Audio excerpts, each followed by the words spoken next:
নমস্কার বন্ধুরা, tasty dishes by Ruma চ্যানেলে আপনাদের সকলকে স্বাগত জানাই। আজকের রেসিপি সয়া চাপ।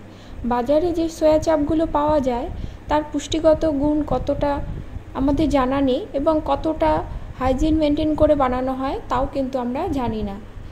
যারা সম্পূর্ণ নিরামিষ খান তাদের জন্য এই সয়া চাপ প্রোটিনের অনেকটা ঘাটতি পূরণ করে। এমনকি যারা মাছ মাংস খেতে পছন্দ করেন না তারাও কিন্তু এই সয়া চাপ ট্রাই করতে পারেন, দারুণ সুস্বাদু হয়।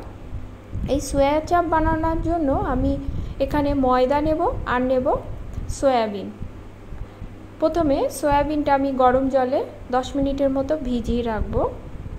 আমি ঢাকা দিয়ে 10 মিনিট অপেক্ষা করব। ঢাকা খুলে দেখে নেব, দেখুন সয়াবিনগুলো কিন্তু বেশ ফুলে উঠেছে। এবার সয়াবিনগুলো জল থেকে ছেঁকে আমি তুলে নেব। আমি আজকে শুধু সয়া চাপ রেসিপি আপনাদের সঙ্গে শেয়ার করছি। এরপরে এই সয়া চাপ দিয়ে কী কী বানানো যায় সেই রেসিপি আমি একদিন আপনাদের সঙ্গে শেয়ার করব। সয়াবিনগুলো জল থেকে চেপে তুলে নিয়ে এবার আমি সয়াবিনটা পেস্ট করে নেব।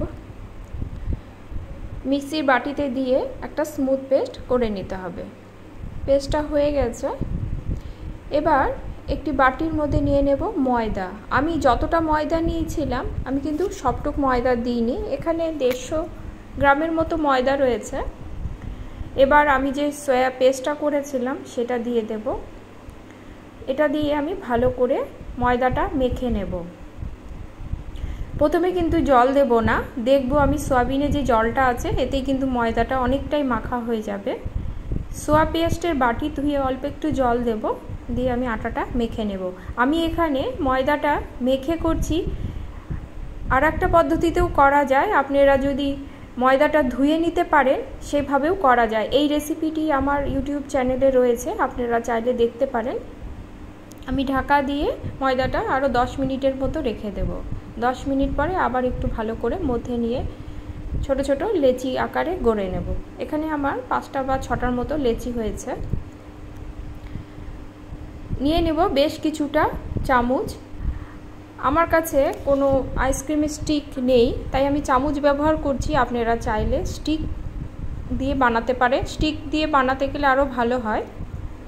এবার লেচি থেকে একটা করে লেচি নিয়ে আমি অল্প ময়দা ছড়িয়ে বেলে নেব। খুব পাতলা বা খুব মোটা যেন না হয়। এবার ছুরির সাহায্যে আমি লম্বা লম্বা করে কেটে নেব। আমি এভাবে সবগুলো লেচি থেকে প্রথমে রুটি বেলে নেব, তারপরে আমি এভাবে ছুরি দিয়ে কেটে নেব। এবার একটা চামচে নেব। চামচে নিয়ে যে অংশগুলো আমি কাটলাম সেইগুলো থেকে এভাবে ঠিক আমি যেভাবে দেখাচ্ছি এভাবে চেপে চেপে রোল করতে হবে। এই রোলটা খেয়াল করবেন খুব যেন পাতলাও না হয় আবার খুব যেন মোটাও না হয়। আমি এভাবে সবগুলো রোল করে নেব। আইসক্রিমের স্টিক থাকলে এক্ষেত্রে এই রোলটা আরও ভালো হয়। আমার কাছে আইসক্রিমের স্টিক নেই দেখে আমি চামচ দিয়ে আপনাদের দেখিয়ে দিচ্ছি। আপনারাও কিন্তু বাড়িতে যদি আইসক্রিমের স্টিক না থাকে এভাবে চামচ দিয়েও করে নিতে পারবেন। আমার সবগুলো হয়ে গেছে দেখুন। এবার সবগুলো স্টিক আমি একটি পাত্রে নিয়ে নেব। এই রেসিপিটি যদি আপনাদের ভালো লাগে লাইক কমেন্ট করবেন এবং সাবস্ক্রাইব করে পাশে থাকবেন। এবার আমি চাপগুলো একটু সেদ্ধ করে নেব। এর জন্য কড়াতে দিয়ে দেব জল। জলের পরিমাণটা একটু বেশি দিতে হবে। জলটা যখন বয়েল চলে আসবে তখন আমি এই সয়া চাপ স্টিকগুলো দিয়ে দেব। 5 মিনিটের মতো আমি বয়েল করে নেব। এক্ষেত্রে যেহেতু আমি চামচ ব্যবহার করেছি, চামচের যে ওয়েটটা আছে সেজন্য কিন্তু স্টিক বা সয়া চাপগুলো কিন্তু ভেসে উঠবে না। আপনারা যদি আইসক্রিমের স্টিক ব্যবহার করেন সেক্ষেত্রে দেখবেন এই সয়া চাপগুলো জল থেকে আপনি উপরে ভেসে উঠবে। যখন এইভাবে উপরে ভেসে উঠবে তখন জল থেকে ছেঁকে তুলে নিতে হবে। আমি জল থেকে তুলে নেব, নিয়ে আমি প্রথমে ঠান্ডা জলে দিয়ে দেব। একটু ঠান্ডা হয়ে গেলেই দেখবেন কত সহজেই চামচ থেকে আলাদা হয়ে যাচ্ছে। দেখুন ওটা কিন্তু কত সহজে আলাদা হয়ে গেল। আমি এভাবে সবগুলো স্টিক আলাদা করে নেব।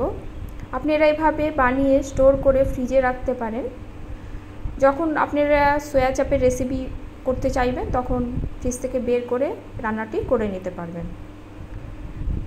আমার সবগুলো চামচ থেকে আলাদা করা হয়ে গেছে। দেখুন কতটা সুন্দর হয়েছে।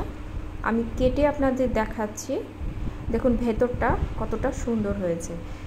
এটা দিয়ে অনেক ধরনের রেসিপি হয়। আপনারা যদি আমার এই রেসিপিগুলো দেখতে চান আমাকে কমেন্টে জানাবেন, আমি এক এক করে আপনাদের সঙ্গে সেই রেসিপিগুলো শেয়ার করব। আমি এভাবে সবগুলো কেটে আমি টিফিন বাটিতে ভরে ফ্রিজে স্টোর করব। আমার সবগুলো হয়ে গেছে। আজ তাহলে এ পর্যন্তই, দেখা হবে পরের কোনো রেসিপি নিয়ে।